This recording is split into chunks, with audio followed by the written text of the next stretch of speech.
Your Abusian for Maka by Kingu Sports, our YouTube, Kingu Sports, TikTok, your #1 ultimate sports channel, our YouTube. Abusian for Master be Amushem videos, mo share mo like and your main Ekoyi admire. Abusian for Nasu, your boy Raya Krobia Matema, Asante Kotoko, share. Na munum say update ni die ya de bremo back to back from the camp of Kumasi Asante Kotoko. Preseason no egusu a ekoso players no put in maximum worker be keep you in shape na prepare mo for the season ahead. Nti ni nyina ekoso awo ekrobia metema Asante Kotoko asoye.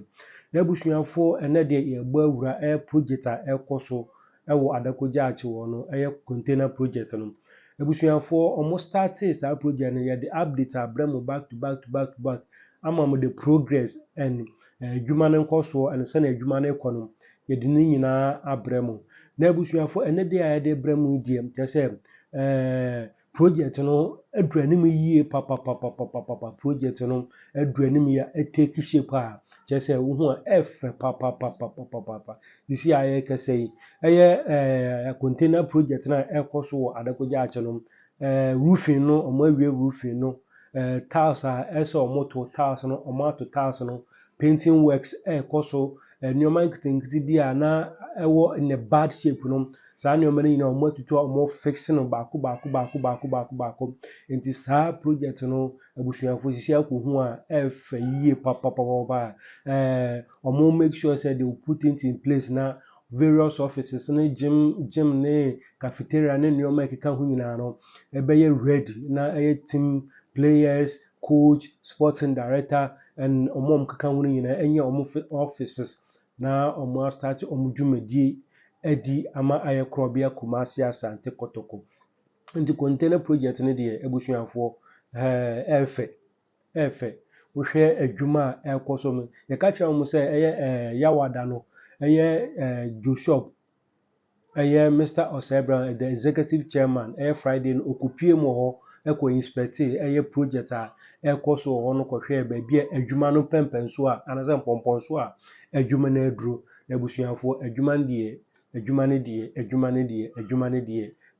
ekoyi ankasa ebusua ye firi ho a eye Kotoko ayamadu so omo beye eye astrotef a the executive chairman board no aja tum say they will commence on the work of astrotef the ama eye krobia Kumasi Asante Kotoko. So project we started some time ago na enwie nti baby abia am koje a mo san komode beye sa astrotef no eye executive chairman Joshop akoho say omo clear sa place na the construction of astrotef for krobia Kumasi Asante Kotoko no and also started abusua owiesu a eye Kotoko training pitch wo no the my imagine so ombeto fence wo kase pa afa ho se na be ya nkrofo enya access uze ebimu de ye kwan bozo obi ebimu de aye kwan omofa okọ omofie no various places no ombeto fence wo kase pa afa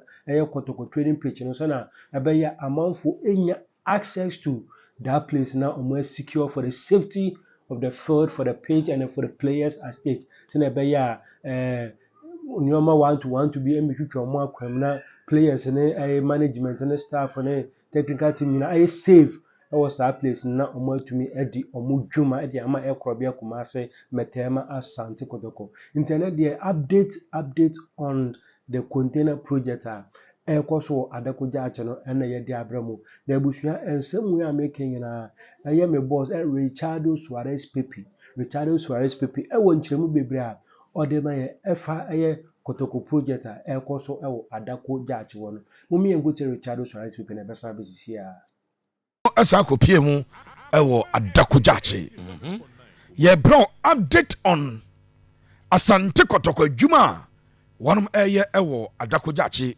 containers no one. Fantastic. Kabiru fa esase ewo yedi kan call last time no. Na amanfo hu say progress aba. Nice one. Ya na mani gisade no pa say ye man before ni ama after no. Enti obeka ye ko last week. Yeah. Twice. Yeah. First one ye ko na bra na omo edwiri enua no ene roof dada na woni bibia gu fam. Yeah. Na fe wɔnom ɛyɛ adwuma sɛ ɔmo flow containers no soro no ɛno yɛkɔ last week and as a last week abusua sɛ yi ɛna na adwuma no ɛteɛ ojoine yɛn ɛwɔ akoma 87.9 FM so a oba wobɛte nkɔmmɔ no se yie spa ɛsiane sɛ wei yɛde videos ɛna ɛsupport dwumadi a yɛn nso yɛdi ne ha a ɛnya asɛm ketewa kora so this was sɛdeɛ na busapanyi dwumadi no ɛsi ɛteɛ as at last week then wei ɛyɛ as at last week Saturday. So the first one, no, Kabiru, my first one, no, and no, the first day, drew. I think that was a Wednesday. Yeah. Then you go drew a Wednesday, no, say no. The Saturday you could drew, no. Now I drew this level. This was last week Saturday. Nice one. And so okay, you call first one, you buy a catch him say, Wamu ebo omugusu omu ye adwuma no. Na enchance omo de beboso. Ene bibia na eguoda da nya fe no mkofa aba. Board na dama ya me person make board chairman is say source of funding no minim say be 3 board members ni nyina na wonum a contribute to and mo de ye adwuma nti wa hwe na ukoyi obi free man na ha adwen eti yentwadi ti aka say the board no okay wonum na I provide funding for this particular project and last week Saturday bujapanyi say na na adwuma di no etie ewo adakoja acha Asante Kotoko containers no nice one ene awiai sei ɛna bujapanyi adwuma no ɛteɛ ɛnso ɛwɔ now uram ɛwɔ adakoja akyɛ a aha ɛyɛ tiles na meka so mbɛto no nti Kabiru yɛnya abotrɛ okay na yɛnhyɛ aseɛ mfiri tiles no meka kyerɛ sɛ ɔmo flow containers ne soro no yeah na ɔmo flow soro no wie a wɔnom ɛbɛto tiles nti ɔmo ayɛ concrete no ɛna ɔmo de nadeɛ no ɛde esisi mu a wɔmo arrange di akɔ soro a yɛabɔ so no okay ɔmo wie no sɛdeɛ meka kyɛw sɛ tilers ne bɛka kyɛ sɛ ɔmbɛgu biribi afɛ no skidin ɔmo wie a na afei ɔmo ato tiles na afei Kabiru yɛnkɔ ɛtam sɛ panyi tiles no ɛwɔ containers no soro no nyina ɔmo ato awie wei m'ani atua mu ɛna meka sane sɛ megyina hɔ nti containers no soro ne nyinaa ɔmo ato tiles no akɔ akɔsi as you can see in the video ɛyɛ brown tiles bi saa woanhwɛ no wani bɔ so a bɛka sɛ yɛ nnua mpakyɛ yɛ nnua ɛnyɛ nnua ɛyɛ tiles ɛna wɔnom ato ɛwɔ containers no ɛsoro no baabi a ɔmo flow yɛ no wɔmo ato containers no ɛsoro no nyinaa ɛso awie nice one aha wei ɔmo ayɛ all the electrical connections no so awie wow nti electricians no ɛnso adwuma ni ɛwɔ sɛ wɔyɛ no ɛne nam hɔ a ɔmo ayɛ wɔmo electrical works no nyinaa awie sɛ soro ha no wɔmo ɛbɛyɛ ɛyi kakra ɛfɛn sɛ ceiling so ɔmo bɛyɛ ne pop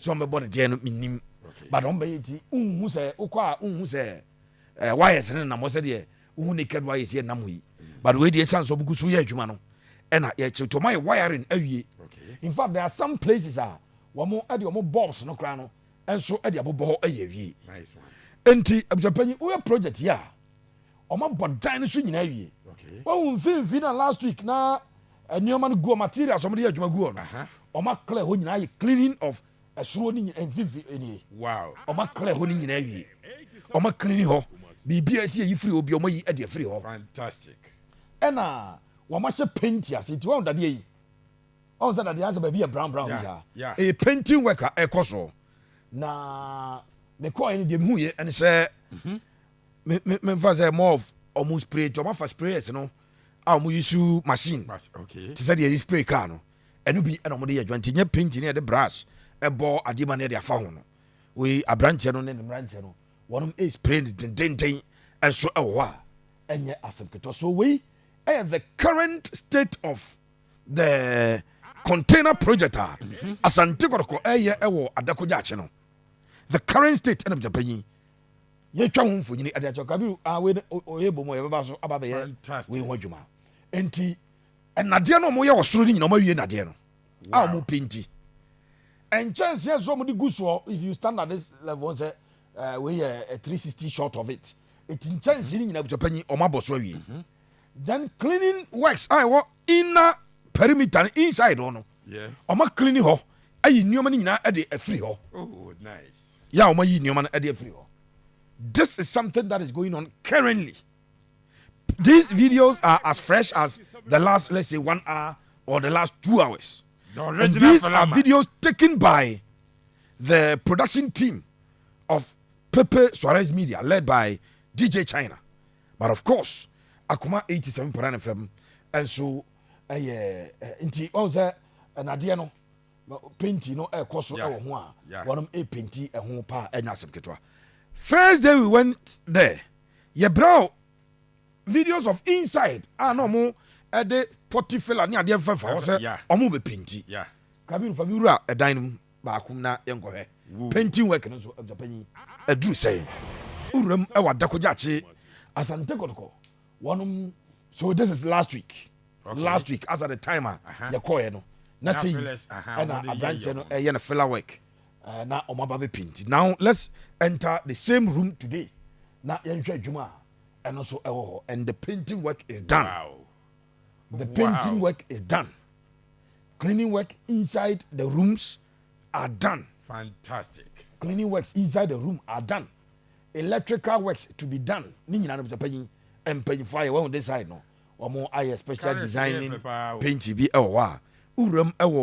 the container project inside. But what mama the outside view. Yes. Machron says suruni na ya boss no. Machron see a totals ni na. Machron say onum aye electrical connections ni na wie. Yes. In fact, na me call ye, and there is light there. I can confirm because now omo use a spraying machine. No, ma connect light and omo dey adwuma. Okay. Enti enkane so ewo nyina ma hoden ewo. Wow. Omo connected that. Yes, ma use air conditioners ni bi o a. I don't know omo install over 3 years ago no. E bia na asay na say bi omo yi bi. A omo ye ho adwuma. Okay. I saw that one also. It we inside the container, and this is an office building. Nice one. The washroom is inside. So this is an office building now. The washroom is inside. I mean, I'm coach, and I said director of sports, the office, and I said bit my Kotoko secretary be office, and BBI bit my so I don't know the specifics. So we never better, we never better. Yeah. But we are one of the building, and this is the same building now as last week. Na omunyam penti munya na branch ni modwuma no na yewura mu enne oma penti awie until last week pictures and videos ni so we ni yabo say the same building na say the same room na say and next year last week. This week the painting is done and bibia ekoso enso e wo abusapanyi eno enye asem keto ye nto so na yenko ye nimti project na e wo containers na juma e wo containers na wo de yes sari mbeka cha say per information your dress the board had fully paid for the cost of the project. Okay. They sat and discussed with the contractor, Wisdom Grace Construction, and they agreed on what they wanted. You the long span roofing sheet you better towels a form on your you pay away, electrical works account, we account. All of that was quantified by the contractor. Monies were assigned to each of the individual works to be done, and the board of directors of Kotoko paid in full for the job to be done. In fact,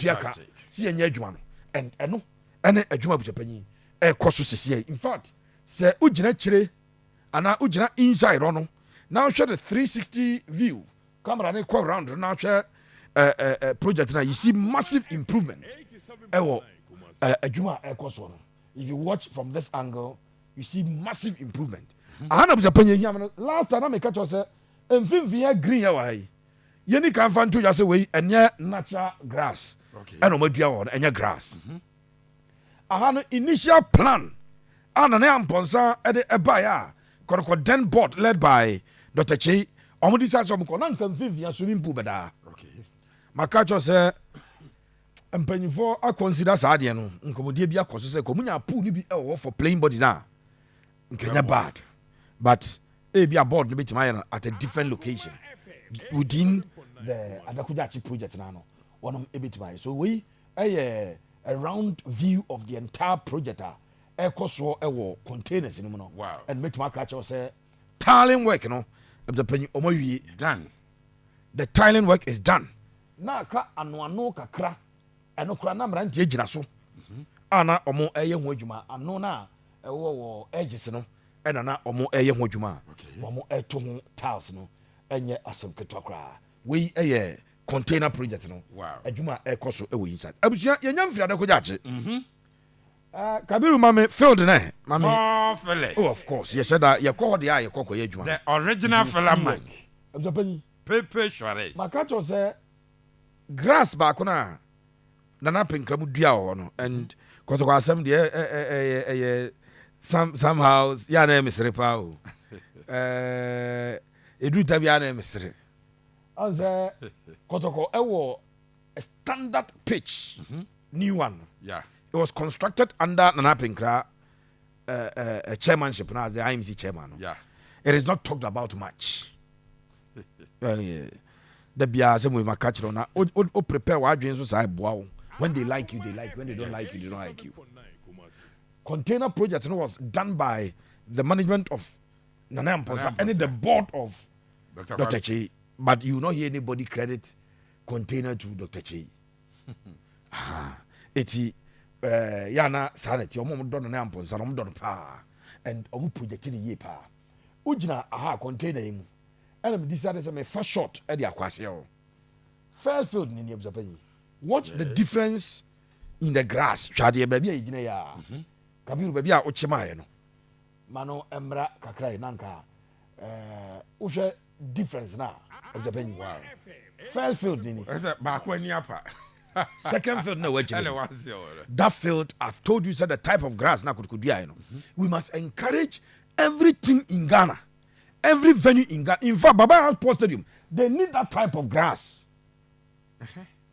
Accra Sports Stadium, they need that type of grass. Yes. Whether no, so whether ni yenti, ena any mood ya.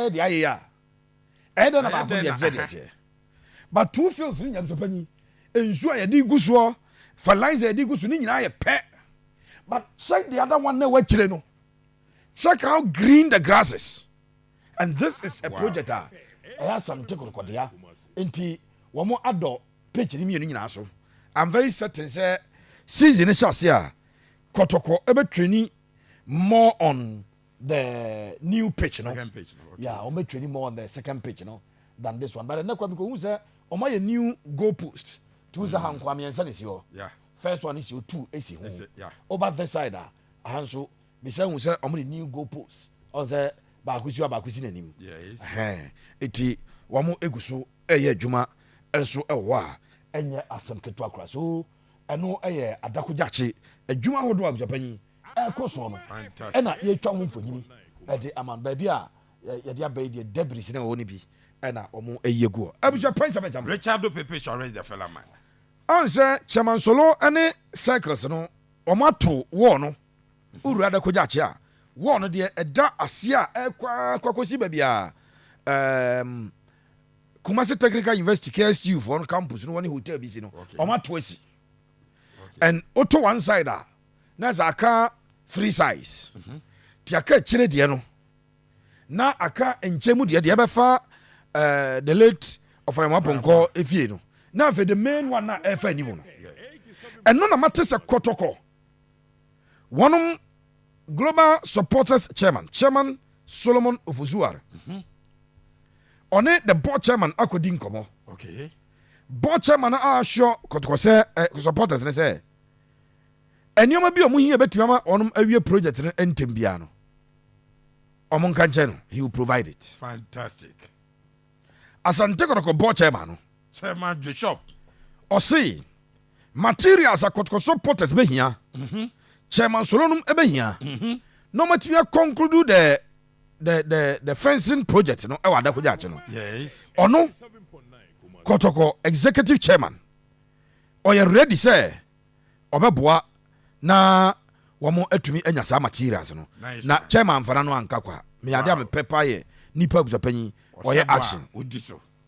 me ade am pepa ye nipa oye action buzapanyi me no kasa sisi e blocks ye go yi aye blocks o ma procure. Wow. Blocks we I go hayi. In fact, so on the pillars or almost pillars ni nyina. What asembu. It almost pillars ni nyina buzapanyi. Wow. And a blocks no egu ho. Kabiru be mama be bia blocks ni bia pack egu akire o be dance pa. I like this view. ti blocks ni bi ni ya paki bi e wa kire ho Wow. ɛna iron rods a ɔmo de bɛyɛ adwuma no as in ɔmo yɛ wɔ no ɔmo to pillars na ɛhyɛ mu no iron rods ni nyamsa panyin ni akyekyere gu ayi iron rods ni akyekyere ɛde agu ayi and mɛtuma ka kyerɛ sɛ Asante Kotoko board no ɛdi mu tintiman ɛna ɔmo provide saa materials yi sɛ wall no because Stanley Menzo aka kyɛ mpanyinfoɔ sɛ he would love for the place to be fully fenced. Yes. Near the gate na to ano na bibia ekwa ni. Wow. Iron materials no enso na igua enya asem ketokra ubowram e ha. Fantastic. Nyame adoma enkosi Monday no. Maya adwuma bi adi ama wo. Ba bia Kabiru ede me nam sesiye no. Ba bia nka no mo be astrotef no. Okay. Sa astrotef no kai say His Royal Majesty estate ne de. Yes. Ana afe Kotoko enya sa deal senka Ghana Gas for eba be bi. Ghana Gas all the contract bi bia wie say o may astrotef no. Abusia ma tese board chairman, executive chairman say Ghana Gas o no Ghana Gas ono.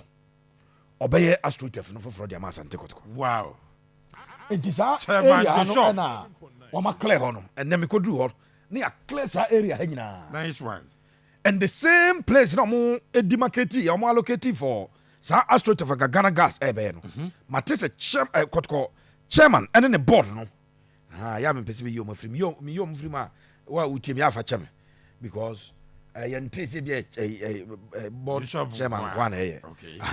Eti o ma clear ho zapan o mo ye ready say o mo sign so aba be ye astrotef no enso e this side. Nice. Eti eno so e ba ko a me pese me de atudwa na Kabiru mama pictures bi sisi e Asante Kotoko Global Supporters Chairman Unia Solomon Ofusuare Chairman Solo. oguso a oye tour Yeah. waye regional tour kakra chairman adebatu dwa se okwa kopiem ewo UK UK. Yes. na Asante Kotoko chitafo mo UK no wakọ akwa kohyia omo mene wo kasa yi Solomon Ofusuare he has arrived ewo the United Kingdom Chairman. na okoduru ye no Kotoko chitafo no enso aba abehia no Fantastic. ɛyɛ adwumaden ɛna ɔnom ɛkɔɔ so ɔmo kɔ akɔyɛ Asante Kotoko supporters kwan yɛbɛfa so a ɔmo yɛ in the diaspora especially those in the United Kingdom ɔmo dɔɔso paa busa panyin Papa. ɔmo US ɛkeka ɔmo bɔ ɔmo kakra ɛne sɛ ɔmo bɛpagya building kakraka esi hɔ Yes. ɛwɔ adakɔgya akye no ɛdi chairman Solomon Ofusuare akɔ akɔpiem ɛwɔ UK and these are the pictures a ɔmo abɛhyia no na ɔmo abɛma no akɔ aba dwumadi ɛde ne kɔɔyɛ no Wow. wɔne ɔmo ɛkɔ akɔdi saa dwumadie no wɔ hɔ a ɛnya asɛm ketewa kɔ nti Abdullahi nom yes Kotoko supporters ɛne wɔnom ɔmo wɔ UK ne nyinaa no ɛhyia chairman Solomon Ofusuare na afei adwuma a ɛde no akɔpiem wɔ hɔ no wɔnom akɔ akɔdi saa adwuma no abusuapanyi ɛno ɛnyɛ asɛm ketewa koraa so that is something that we can also report on sɛ chairman akɔ akɔduru Nice one. na kɔ a ɔkɔduruiɛ no ɛyɛ Kotoko ho adwuma ɛna ɛde ne kɔɔyɛ yɛate sɛ chairman ɛfiri UK no a ɔbɛsa aba Ghana na mmom ɔbɛtrae sɛ ɔbɛtumi akɔ US Okay. ɔbɛkɔ Canada na wakɔ kɔhyia Asante Kotoko kyitaafoɔ a wɔnom ɛwɔ saa areas no nyana ɔmakɔdi nkɔmmɔ Kotoko nka nkɔ no wɔn ahwɛ kwan bɛfa so wɔmɛhyɛ mu kena ama nneɛma kɔ yie ɛde ama Kumasi Asante Kotoko bɔbɔkɔ no enti wei ɛyɛ a tour of the Adakogyachi project ɛyɛ the latest update on Asante Kotoko Adakogyachi project na busapanyi yakɔ akɔwuram ɛwɔ hɔ a Wow. yɛde ɛho nsɛm no nyinaa no ɛde ama yɛn ahɛfo no from the containers no adwuma ma yɛ wɔ ho to the pitches no Yeah. to wall no adwuma a wɔnom ɛbɛyɛ to baabi a ɔmaklɛ sɛ astrotef no bɛtumi asan pa soɔ Yes. ɛne biribia no yɛtwa ho mfonyi ɛde ama yɛn ahwɛfoɔ no ɛne yɛn atiefoɔ no mo a motie radio no we do our best to give you the oral commentary so that you can understand it very well ɔmo a mohwɛ ɛwɔ Facebook no we give them the videos sɛdeɛ ɛbɛyɛ a wɔnom nso ɛbɛtumi anya ɛberɛ Yeah. na abusuapanyin wɔn agye berɛ tena de tafidie n'akyi na wɔnom ahwɛ videos a ɛfiri hɔ ɛba no so far wuram ɛwɔ Adakogyachi a this is exactly what is going on ɛwɔ Asante Kotoko project no ɛna Fantastic. abusuapanyin yɛtwa ne nyinaa nso ɛde abrɛ no ɛnɛ Kotoko press ni ko pie mu ewo KNUST. The original. Na ebra ye fra da ko gya che ba na fe na Stanley eja wonom. Wow. Fifire de bia te boys ne. No be small. 10 kilometers na player bia cover ne. And I America too nko ma mo ball. Hey. Player bia cover 10 kilometers. First near can say cross country. Yeah, branch no. Omo wie no mo tra so hwe mfifire bi mu some teams yes. Maka jo ye footballer. Na mfifire tewa. Yes. Wankasa na boa we footballer na mfifire tewa. Wona bonte na Asante Kotoko branch no. Wonom I don't know if at 3 Sabre ombe training wada kuja but anopai de omba KUST. Okay, last year baby papa de omko na bepo bi omko fofo ye. Yeah. And omako fofra no mo sania no mo tumirika ya America tu nko a. Ene ne wonom etu ye ewo KUST wa. Ye de ho nsem no. E de emana de me fani se nanjeri tumirika na coach Tinklan so di akire. Papa no ya fit. Oh, yeah, fit papa 55 years and very very fit. Mranjene o American o de omo kro no so di akire bia o kobi. Enya asepto. Wo jime mre o. O boss dimbi. Akokra ni kobi na wo agasa wo abre. O trase ye. Enti urum o obsepayi. Kakra eno so efiri o eba. That is why. I don't know. Phobia for no fan chem. Ye ba be ni boja couple. Ene